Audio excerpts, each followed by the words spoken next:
My name's Carolyn, and we've got Eve with us today from Onkaparinga Libraries. And we're very excited to have Belinda Alexandra with us. And today she's going to be talking about her new book, The Mystery Woman. Belinda's published 9 books, and she has another one, a non-fiction book, coming out at the end of the year, so that should be exciting. Published by HarperCollins, and you can get The Mystery Woman from Dimmick at Glenelg, and of course from the Onkaparinga Libraries, and also our one-card library system. So come and visit us at the library, place your hold through the website, library website, or through our fantastic Libraries SA app.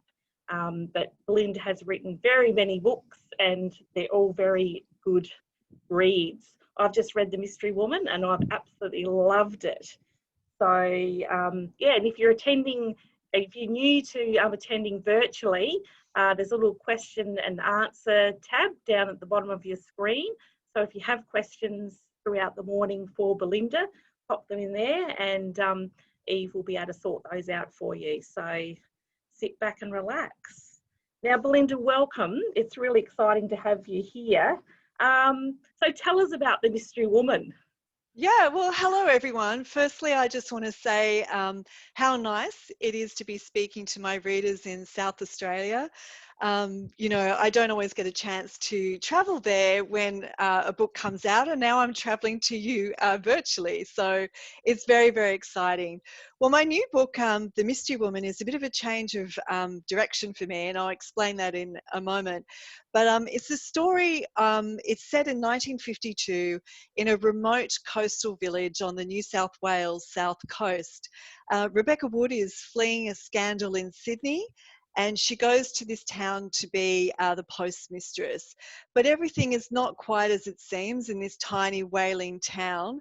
The first disturbing discovery she has is that her predecessor committed suicide in the office where she's expected to work. To add to her worries, her hopes for a quiet life are soon threatened by the attentions of the dashing local doctor, a misogynistic whaling captain, a corrupt shire secretary, and a gaggle of town gossips. And despite herself, she does find herself mysteriously drawn to the occupant of the house on the cliff top, who is the only person that speaks up against the cruelty of whaling, but also has been accused of being a Nazi spy. So against the backdrop of the turbulent ocean and its beautiful, majestic creatures, Rebecca soon finds herself caught up in the dangerous mysteries behind shipwreck bays' respectable net curtains. I think the characters that you portray in this book are fantastic. And, you know, the book's called The Mystery Woman, but in actual fact, all the characters are a little bit mysterious, and they all sort of hold a little bit back, and you learn about them as the book evolves. So I just wanted to ask you about how you sort of go about, you know, defining your characters, and, you know, how you get your idea from, how did you get your idea about The Mystery Woman? Yeah. Because it does depart a little bit from your other books. Yeah, readers who are familiar with my work will know me as an author who writes big historical sagas set on the international stage. But I had been doing that for almost 20 years. And there comes a time in a writer's life where it's really just the time to do that other book that you have in you. And one of the things, my mother's always been a huge influence on my writing. And with my very first book, White Gardenia, I was taken up with my family journey and, you know, my Russian family background, born in China. And I really wanted to write this story. But with The Mystery Woman, the thing that really, you know, intrigued me about writing a story, a mystery, was my mother. When I was very little, we used to watch those classic 1950s black and white, you know, noir films, like, yes, and mystery stories. So like Laura, Strangers on a Train, you know, The Third Man, all those sorts of, so I sort of like grew up on those kind of stories, and I've always loved the sort of elegance of a classic mystery. You know, like an Agatha Christie, or, you know, even the films of Alfred Hitchcock, that sort of very atmospheric story. So I really wanted to write something along those lines, and it was really the right time for me to try something different. So in terms of the characters, it was actually a book where I had to have quite a cast of unlikable characters with dark secrets, rather than, you know, I would say in my other books, the likable characters are extremely important in driving the story, you know, against the dramatic events on a world stage. But in this sort of claustrophobic environment, it's almost like trying to capture, although it's different, you know, maybe Murder on the Orient Express, where you've got people in a very contained sort of environment, and they're sort of in competition with each other with their dark secrets. So that's sort of what creates that effect in The Mystery Woman. And to create dislikable characters is actually quite complex. They have to be multi-layered. They can't just be black and white villains. You really have to give them different layers. So to create them, I wrote backstories for each of them, from their childhood to who they were at the time of the story. And that doesn't all appear in the story, of course, but it does add those dimensions and makes them fully rounded characters. Yeah, that's what I enjoyed about the characters, that they're very, you're right, they've got backstories and you might not know everything about it, but it's quite detailed. So your imagination goes wild in this, and you can really understand the creativity that you've put into your characters. I mean, I love Rebecca. She's sort of a bit caught, isn't she? She's the 1950s woman, but she's quite independent, and she's looking sort of forward into the future about, you know, she's thinking about, well, what does she want for the future, even though she's a bit constrained by the values and mores of the 1950s. I mean, I found that fascinating with the 1950s, just the, you know, the clothes, and also even the food that you describe. I think that was really, you know, that made it, you know, you could really escape into that 1950s setting. And I think that's, you know, what I really enjoyed, is that you really detail that setting. And, you know, we had the 1950s all tied up there really beautifully. But on another, sorry, I'm sort of talking a little bit too much, but I was thinking about the setting, like you've really brought out a different part of Australian history, and that's the whaling industry, which a lot of Australians don't know too much about. And would you like to talk to us about that, and how you had that as a backdrop for your mysterious world? Yeah. That Shipwreck Bay. Yeah. Well, actually, Carolyn, there's a couple of important things that you've brought out about the book there. So I'll talk about also the 1950s woman and about whaling. And I think what was really interesting about writing a book in the 1950s is it's very important to really be able to create the mindset of that world, and really think, why did people think the way they did, and why were they? And Rebecca, for me, was a really interesting character to write, because she is brought up in this society where she's given very limited options about the kind of life she can live. And it's actually the women around her who enforce that as well, not just sort of a mythical patriarchal society, but actually the women. And what was very interesting was the mentality: it's better to be married and unhappy than to be independent and single and happy. Like, it was sort of very much about who you were on the outside was extremely important. Didn't matter what you were suffering on the inside. And Rebecca, I think, represents the human spirit, that she knows there's more to life. She knows that she wants to live a bigger and bolder life, but she has no example of it around her. And her life is very much controlled by social mores, and also by her just the society that she lives in, and the expectation. That shows that vulnerability of that character, I think. Even though we know she's kind of strong, there's that kind of, because of the values, I think there's that vulnerability, isn't there? Yeah, and I think so. And I think she's not just she's not even rebelling against society. She's actually trying to rebel against her own indoctrination, her own beliefs that have come from being in that society. And I think what's important about recreating a historical, a novel that's got those historical elements, is that you actually make it relatable to people in the present as well. And history does help us reflect. So I think that we can look at a woman in that society and just look at how she was controlled by the world around her that would have reinforced an inferior position. I mean, even she would have gone to Sunday school and been told the story of Adam and Eve, and that Eve is like a helpmate and Eve is like second place to Adam. She would have had that even, you know, from a child. And, you know, what greater authority is there than God to tell you that your place is second? So she had a lot up against her.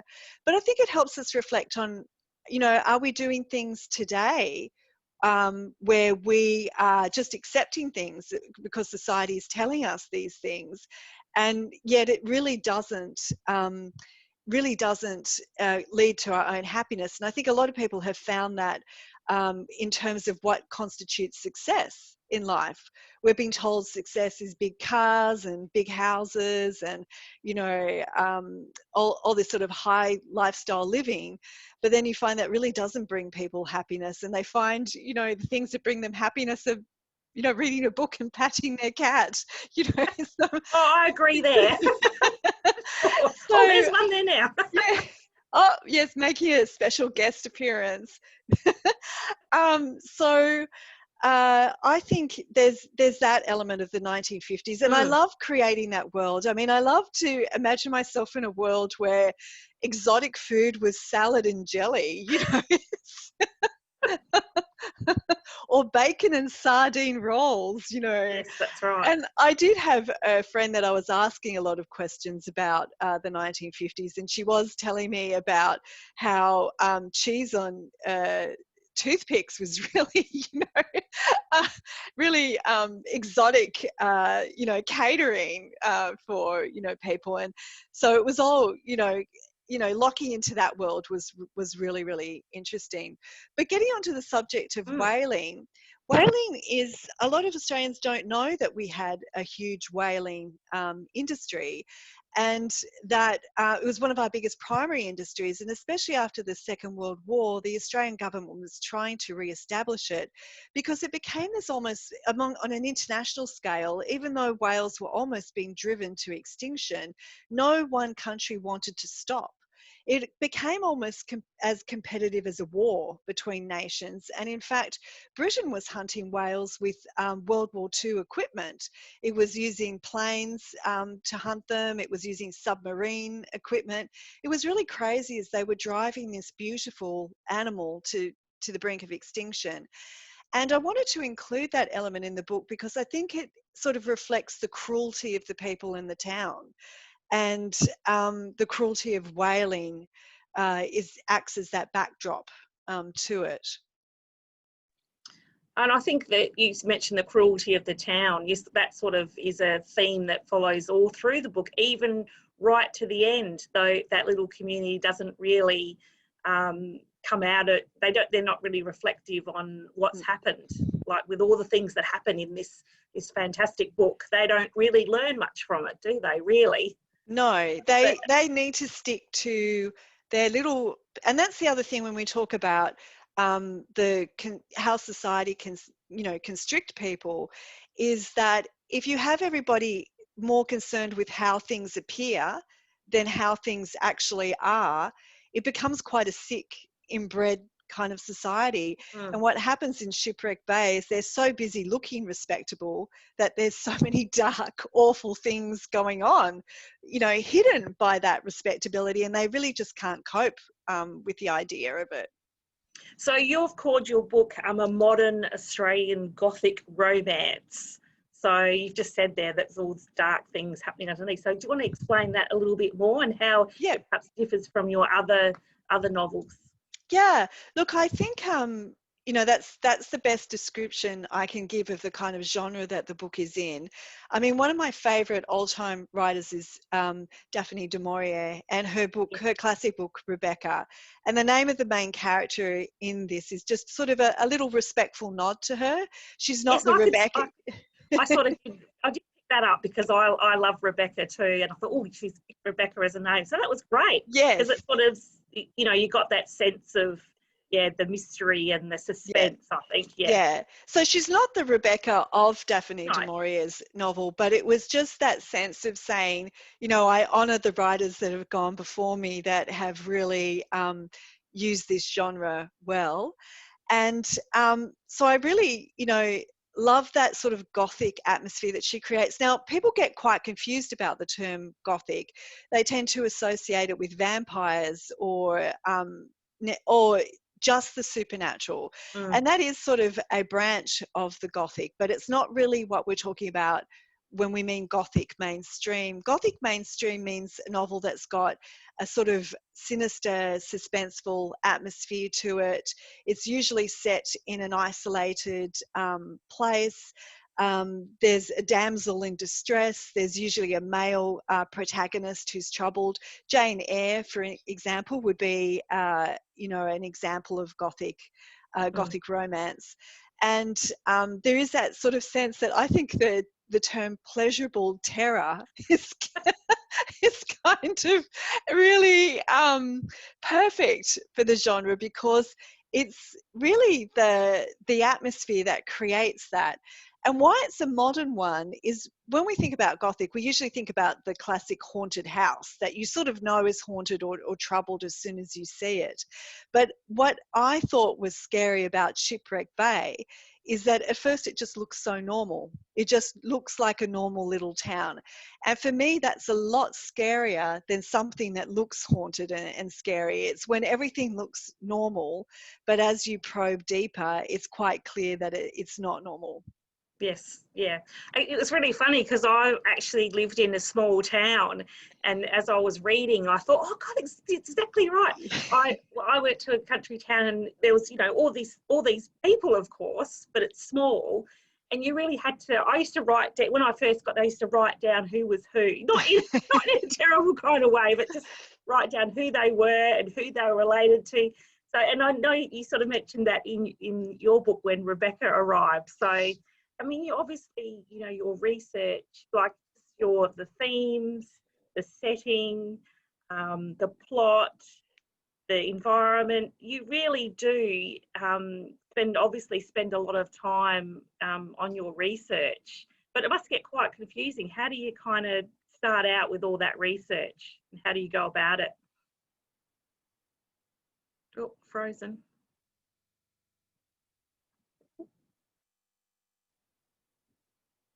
Lost her. Look, a couple of technical issues. I'm sure Belinda will be back in a second.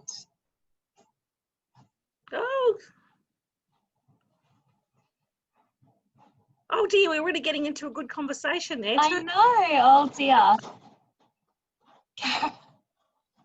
Carolyn, do you want to tell us a little bit more about your favourite parts of the book, and I'll see what's going on with Belinda? Yes. Oh, sorry.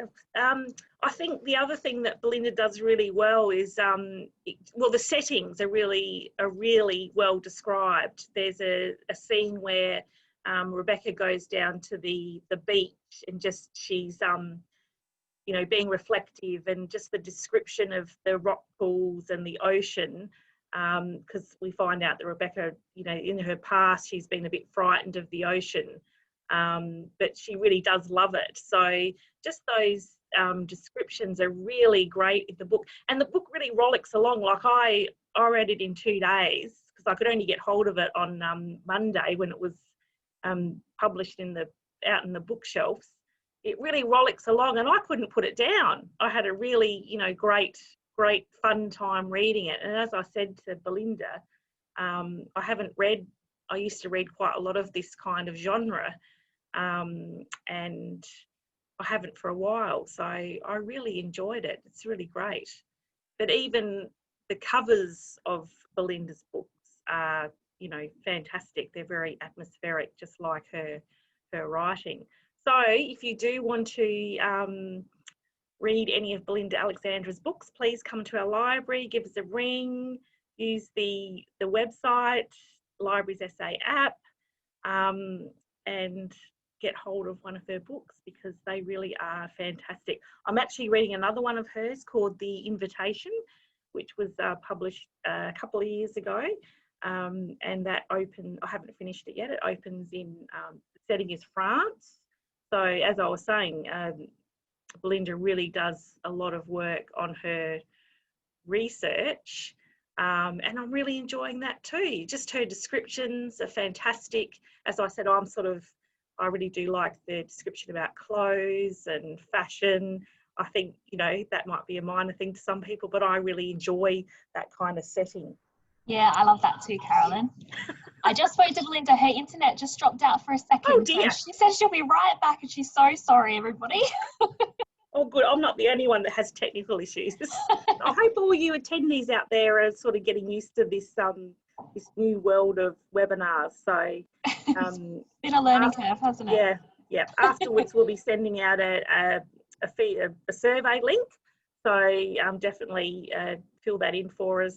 We're all quite new to this, but it's a great way to promote new authors and books in libraries. And often, some of these authors we would never be able to have in Adelaide. So keep checking the website, because we've had a great response to different authors coming on our virtual world. So yes, we've got Graham Base will be on Monday next week, which we're very excited about. Oh yes, I love Animalia. I loved it. Iconic, isn't it? Oh yes. All those little clues in that book is great. Yes, and I think it's really good, because a lot of young children may not. Animalia was published such a long time ago now, so we'd have a new audience for Animalia, I think, which is great. Definitely. So if you know any little ones who'd like to tune in to talk to Graham Base, please encourage them to have a look at our Eventbrite page. I'll pop the link in the chat for you. All right. Okay. I'm sure Belinda's going to be back any second.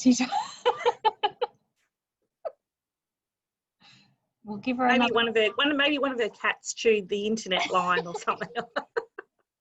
Blame the cat.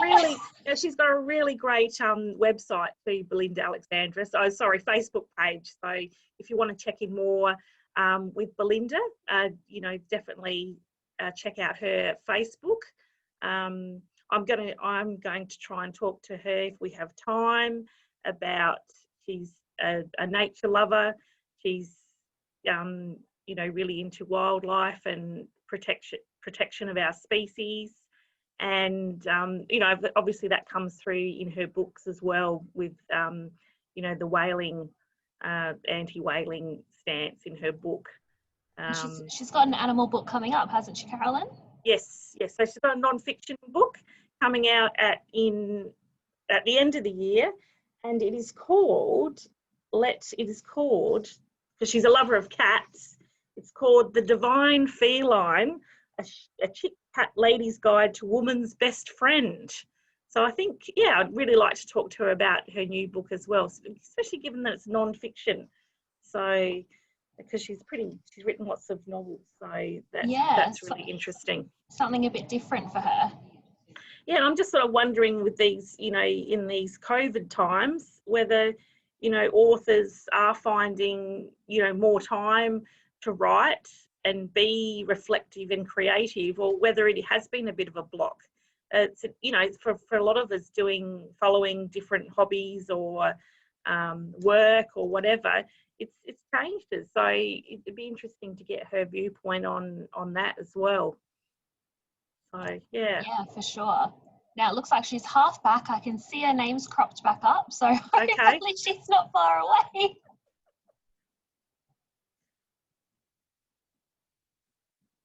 Okay.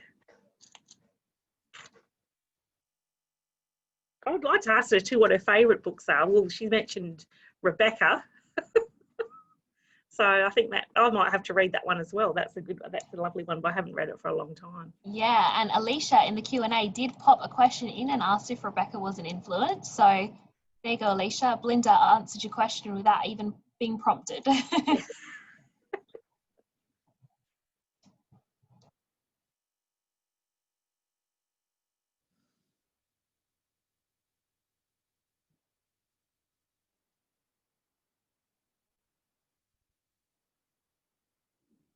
we don't want to lose any of our participants, so stay online. Hopefully she will be back very soon. Yes, bear with us. Maybe, what was your favourite, do you have a favourite part of the book you could maybe read, Carolyn?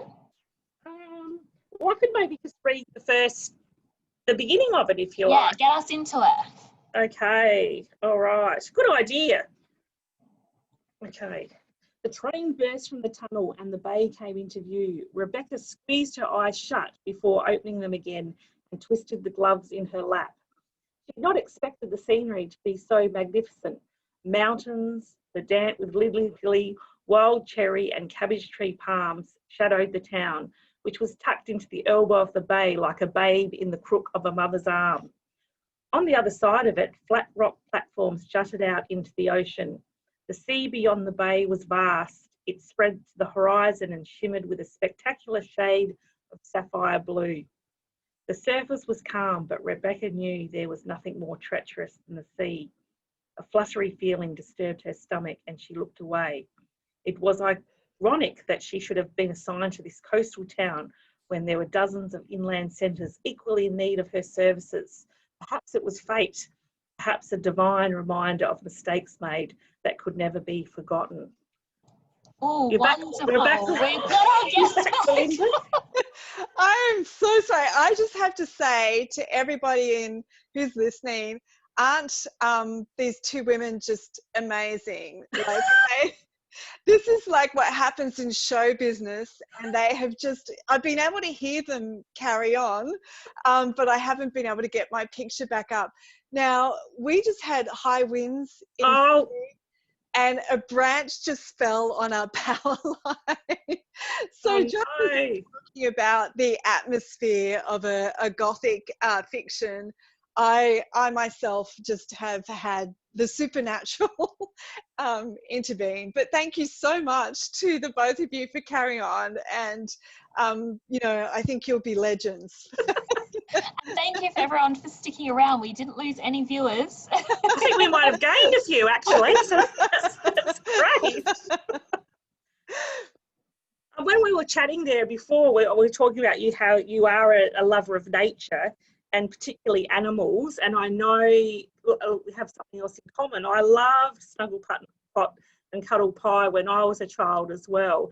And I think it's very iconic for, if you're a Sydney sider too, just that, the vegetation and the trees. It's just beautiful. So do you, does that influence part of your writing and become a bit integral to your writing? Because obviously in The Mystery Woman, you've got that, you know, the anti-whaling theme. Yeah. So I just wondered whether you like to put that in your books when you're writing. Yeah, look, nature is very important to me. I did grow up in a beautiful part of Sydney that has, you know, beautiful trees, and in a garden where there were possums and ladybugs and butterflies and so on. And I loved all those living creatures. They absolutely fascinated me. And so I think that I've just kept that, you know, closeness to nature and that love of nature. I went to live in New York for a few years, and that was a great experience. That's where I wrote White Gardenia. But I really missed nature. I mean, you have Central Park, but Central Park is like crowded like Bondi Beach on Christmas Day. There really isn't that beautiful sense of nature that we have in most of even our capital cities in Australia. We usually have somewhere natural, not very far away from us to go and enjoy. And I, you know, I was the kind of person that would stand on the subway station and look at the rats with fascination, because it was just like something, you know, natural to look at. And when I came back to Australia, I think I just developed an even deeper appreciation of how we can live in, you know, the city and yet still have this beautiful nature around us. And I think because they're so in my heart, I write my books from my heart, and it just seems that they find their way in there. Yeah. And that's interesting that you said you write from your heart, because I know you've spoken about the role that passion has in your life and in your writing, but I think it's something that, can you explain about that? Because I've heard you speak about it. Yeah. It's just that that everyone should be passionate or have a passion, and that will lead you in the right direction. Is that what you meant? Well, look, what I'm often asked, a question I'm often asked, and I'm often asked about people that are interested in writing a book. But what the thing with writing a book is the same with any great dream that you have, is that a lot of us sort of say, oh, I'll do that when I have time. But the truth is, we're never going to have more time. We're always going to have the same amount of time. What we probably need more than time is passion. And when you have a real passion for something, it's amazing how you can find the time. I often use the example of how do presidents and leaders of nations who are so busy manage to have affairs? It's because, you know, they're highly motivated, you know, and they'll find the time to do it. And I think for us, I know when I was writing White Gardenia, that was my first book. I was working for a conference company when I was in New York, and I was always on planes and in hotel rooms, and the apartment I shared with 5 other girls when I was in New York. It was not the ideal place to be writing a book, but I was really passionate about the story, and I just made it my goal to, you know, connect with it every day. And so I carried a diary around with me, and I would just either map out the next scene of that book or write down some research that I needed to find something out. So I found the time, and it might have been like 20 minutes at a stretch. It wasn't like I could sit down for 6 hours at a time and write the book. And so when I say that we need to live our life with passion, I think that's what really brings us to life. It's what animates us and gives us energy. And when we don't have passion, we become like these, you know, sad little deflated balloons just going through life. So it really doesn't matter what you're passionate about, as long as you have that aliveness in you. You can be passionate about your family, you can be passionate about collecting buttons or crocheting or knitting, but whatever it is that brings you alive, you must make space for that in your life. And certainly in these times, maybe that's something that people can really look at is, you know, what is my passion and how can I, you know, move forward with it. I think that's a really nice thing for us to think about in these times. So your creative process is quite organic then. I mean, obviously you're a bit of an observer of life, and is that sort of how you described yourself? Yes, oh, definitely. In fact, it's quite hard for me to be in the spotlight because I'm so used to watching other people and looking and so on. But I think whether you're writing or you've got another creative pursuit, but if you want to live richly and boldly, I think you have to be an observer. You have to really watch at things and notice details and really be alive to the world around you, because it becomes like a loop. The more I say, like for me, I know I love beautiful things. The more I look at beautiful things and study beautiful things, the more I notice beautiful things, the more they seem to come into my life. So I do love observing things. I love watching people, and I love talking to people and discovering, you know, what makes them tick, what really brings them alive, or what makes them such a nasty person. I'm fascinated by all those things. And I think one of the interesting things about, you know, the writing life, and I've said this to a television writer who agreed with me, you know, when we were talking about it. He said, have you ever been in those moments where something absolutely awful is happening? It's like, you can't believe this awful thing is happening to you. It's terrible. But there's a little part of you that says, I could use this in a book sometime. And so there is that observer in you that is always observing things. And watch out for writers, because we might look like we're listening to you, but we might also be thinking, wow, this person would make a great character. Oh, that's great. That's good. So do you think you're going to have some more nasty characters in your new writings? Well, yes, I did enjoy writing my nasty characters. I didn't enjoy spending too much time with them, but I did enjoy writing them because of conflict. But I think in a way, like, most of us don't want to admit that, but they probably represent the worst part of ourselves as well, which is why we can kind of relate to them. You know, we like to think their characteristics only belong to other people, but we probably do see a little bit of ourselves in that as well. But that's a good thing. That means that we're being conscious. And unlike the people of Shipwreck Bay, we might think, oh, I don't really want to be like that. You know, one particular thing that really comes out is how dangerous gossip is in the book. That it can actually destroy someone's life, and it can actually you know, it can actually put another person in danger. And sometimes we think of gossip as a very trivial thing, but I think the way this town gossips and the destructive effect of gossip on a person's life, and even in people in public life that we think are you know, fair game for gossip, I hope like the book maybe gets us you know, us to think about that little bit of nasty, you know, the nasty sort of human characteristic we have to gossip or to talk about other people, and maybe to take a step back and think, well, you know, that's actually not really a good reflection of me, but it's not helping any situation. Yeah, because Rebecca's got the two sides of gossip, hasn't she? Because she's had a past life. I won't say too much about that if you haven't read the book. And then obviously when she's running away from something and comes to Shipwreck Bay, there's the small community gossip as well. So yes, she has macro and micro gossip problems. Yes, that's right. Do you want to talk to us about your non-fiction book that you've written, the Divine Feline?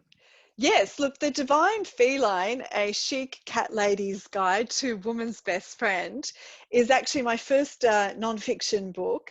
I was actually approached by a publisher to write that book, and when she said, would you be interested in writing a book on cats? I felt like I was born to write a book on cats. And it really is, it was such a joy to write, even though, you know, there was a lot of work in it. It didn't feel like work. It's really a book to celebrate the bond between women and cats. So I talk about the relationship between women and cats throughout history. So from ancient Egypt to the Middle Ages to the present day. And I also include my memoirs of my own life with cats. I, you know, tell stories of famous people and their cats. There's Pebbles, who's an agony uncle cat who solves people's behavioural problems with their cats. And there's even magic spells that you can do with your cat. So there's lots of things to delight women who really, really love their cats. And one of the things that I really wanted to do was I really wanted to celebrate that bond, because we do sort of have that sort of cultural lore of the crazy cat lady. And, you know, it's not crazy. Why is it more crazy to love an animal that gives you so much pleasure than it is to play chess or to like motor racing or football or anything like that? It's about our passion again, isn't it? Yeah, it's about our passion and something that brings joy. And so the book is really designed to bring joy. It's beautifully designed and illustrated. And this is the bit that's going to make a lot of cat ladies happy, is the spine is velvet. So you can stroke the spine and it's like stroking your cat. It's beautiful, really, really beautiful book. It's a lovely gift, but it's also, you know, it's chock full of good content as well. Well, I'm really looking forward to that one as well, Belinda. So that's great. Okay, well, I think we might, if there's any questions from the audience. Yes, we've got any questions? We've had a couple of questions sent in, Belinda. So the first one is, what is your favourite book that you've written? Oh, my favourite book is, it's a difficult question. I'm quite often asked this question, and it's difficult, almost as difficult as a mother saying which child she likes best, because each child has their own special characteristic, but each child brings their own complex problems with them as well. And so one of the things that when I think about answering that question, it's usually the book that I'm currently writing, because all my attention is on that book. I try to be a good parent with my my previous books, is that once I've written them and I've given them 100% of myself to them, I let them go out in the world and have their own life. I don't try to cling onto them anymore. But there's another reason for that, and that's because while I was writing those books, they're also in certain periods of my life. So in amongst that story, there's my own story, things that were going on in my life then. And I'm sort of living my life very much in the present. So that's another reason why I tend to let my books go and do their magic with the readers who find them. But my attention is nearly always on the present book that I'm writing, or the next book that I'm writing. Maybe I'm a bit of not so much a good mother. Maybe I'm like an unfaithful lover. It's like, yeah, babe, it was good while it lasted, but, you know, it's time to move on now. That's such a good way to look at it. Now, speaking of favourites, who is your favourite author to read? Well, at the moment, you can imagine with this new direction I'm taking that I'm reading a lot of mystery stories. And one of the writers that I'm revisiting, like I used to read her a lot in my teens and my early 20s, but I'm just Agatha Christie. And I'm just enjoying the way that she, you know, she was a real master at her craft at really constructing stories. Another writer that I've really enjoyed just rediscovering again is Patricia Highsmith, who also, I think what she does so well is that she makes the normal, you know, she goes, murderers seem normal, but they're not. And she really gets into the psychology behind all of that, which I'm finding really fascinating. Yeah, so quite a bit of dark reading. So just as well that I write cat books on the side as well to keep things light as well. It's all about balance, isn't it? It's about balance. My balance is a bit more like a seesaw though, but. Now, that's all the questions that we've had sent in, but speaking of cats, I think we can see them stirring at the Oh yes, there. okay, yep. Can we have a look? Oh. That is Valentino and Versace there. Yes. And the ode to fashion. Gucci's asleep. Well, I'll tell you a little bit about their backstory, okay? Because I said the characters in The Mystery Woman have a backstory. Well, my cats have a backstory as well. They're actually previous feral cats. I actually had to trap these guys myself. They were born from a grandmother that had been dumped in a shopping centre car park. And their mother, she gave birth to a litter of kittens, and their mother had these guys. So they were like third generation feral, this little family living in the shopping centre. And I thought, look, they can't stay there. They're just going to keep breeding, and it's going to be a terrible situation. So I was a volunteer with a wildlife group. So I had the humane traps. So I trapped them, but I'd never experienced cats like these. They were really quite wild. I had to keep them in a cage when I first got them sexed and have a board and a stick to, you know, to get their food and change their kitty litter. But I was determined to transform their lives. So I've put them through kitty finishing school, and I gave them extremely pretentious names that they could grow into. And they are just the most beautiful, most loving cats that I could ever wish for. Oh, that's lovely. I know I've had black cats, and I think they're beautiful. They're usually really good temperament. So yes, yeah, they're well, lovely. I think the neighbourhood children think I'm a witch because when they sit. Oh, there's a book in that, Belinda. There's a book in that. when they sit on the windowsill, there's the three black silhouettes, and yes, I just wonder, you know, what the kids will think of that. But yeah, I love them. They're very special. Well, that's good.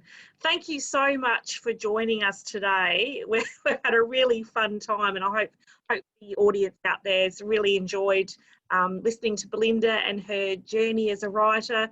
Her books are fabulous. They rollick along. I couldn't put mine down. So please read one of Belinda's books. And remember, at the end, we'll be sending you an email just giving you a survey of how we went today. I must have a new world. And I apologise for my sudden disappearance, but you know, Agatha Christie disappeared for a while, so I think that was my attempt to honour her in this discussion today. Very Good. No, it's been delight, and I've really enjoyed. It's been great just to have someone, you know, from Sydney, all the way from Sydney, to speak to us here today in Onkaparinga. So that's great. Thanks, Belinda. We look Thank forward you. to more. We look forward to more novels. Thank you. Thanks, Belinda. Bye-bye. Okay, Enjoy the rest Bye. of your day, everyone. Take care. Say Take bye, care. boys.